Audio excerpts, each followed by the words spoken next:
Bharatiya Janata party में लगातार एक समाज सेविका के रूप में बनी हुई हैं अपर्णा यादव, जिनको लेकर समय समय पर कयास लगाए जाते हैं कि वे जल्द ही समाजवादी पार्टी में शामिल हो सकती हैं। चाचा शिवपाल से हाल ही मुलाकात के बाद तो इस कयास को और ज्यादा बल मिला था, लेकिन हाल ही में सीएम योगी के साथ छठ पूजा के अवसर पर मंच साझा करती नजर आई, तो वहां से भी एक खबर सामने आई कि क्या अपर्णा को अब जिम्मेदारी देने का वक्त आ गया है। इसी वजह से अपर्णा यादव लगातार सक्रिय हैं। तो सबके मन में एक सवाल है कि आखिर अपर्णा यादव को बीजेपी ने अब तक कोई बड़ी जिम्मेदारी क्यों नहीं दी, जबकि नेताजी साल 2017 में ही उनको विधानसभा चुनाव के मैदान में उतार चुके थे।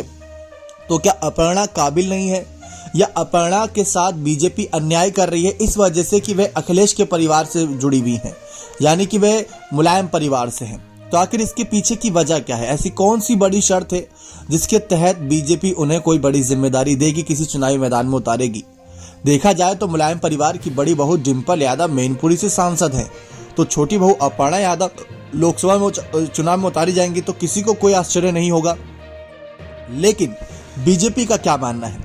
दरअसल भारतीय जनता पार्टी का अगर गौर किया जाए तो वहां पर एक से बढ़कर एक दिग्गज नेता हैं। जब से बीजेपी लगातार उभरी है, मोदी लहर चली है, तब से समाजवादी पार्टी के भी और साथ ही साथ बसपा के भी, और वहीं दूसरी तरफ अन्य पार्टियों के नेता भी, कांग्रेस के भी कई सारे नेता बीजेपी में गए।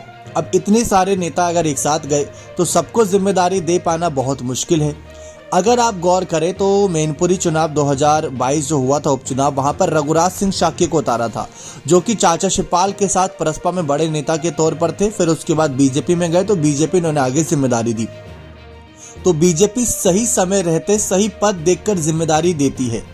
यही बीजेपी नेताओं का भी कहना था कि अपर्णा को जिम्मेदारी हम इस बात पर नहीं देंगे कि वो मुलायम परिवार से हैं, बल्कि इस बात पर जिम्मेदारी देंगे कि जनता के बीच उनकी कितनी पकड़ है, जनता उनको कितना मानती है, और साथ ही साथ क्या वह भरोसे के लायक उतरेंगे। क्योंकि कई बार ऐसा हुआ है कि कई नेता पार्टी बदल कर आए, चुनाव जीत गए बीजेपी के चुनाव चिन्ह से, और जब अपना नाम बना लिया तो उसी से इस्तीफा देकर फिर वापस अपनी पुरानी पार्टी में चले गए। तो एक भरोसे की बात भी आती है। दूसरी सबसे बड़ी बात कि एक पद ऐसा होना चाहिए जहां से अपर्णा को उतारने के लिए मुनासिब समझा जाए।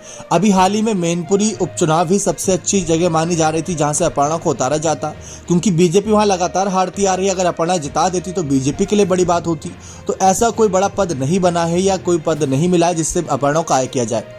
लोकसभा चुनाव से पहले मेयर पद के चुनाव जो हुए थे, नगर निकाय चुनाव, वहां पर लखनऊ से उतारने की चर्चा थी, लेकिन सुषमा खड़गपाल को आय किया गया था। तो अपर्णा अभी भी कतार में चल रही हैं, पहले दिग्गज नेताओं को, फिर उसके बाद अपर्णा को। अब देखते हैं क्या कुछ आगे होगा। बने रहें चैनल के साथ। बहुत बहुत धन्यवाद।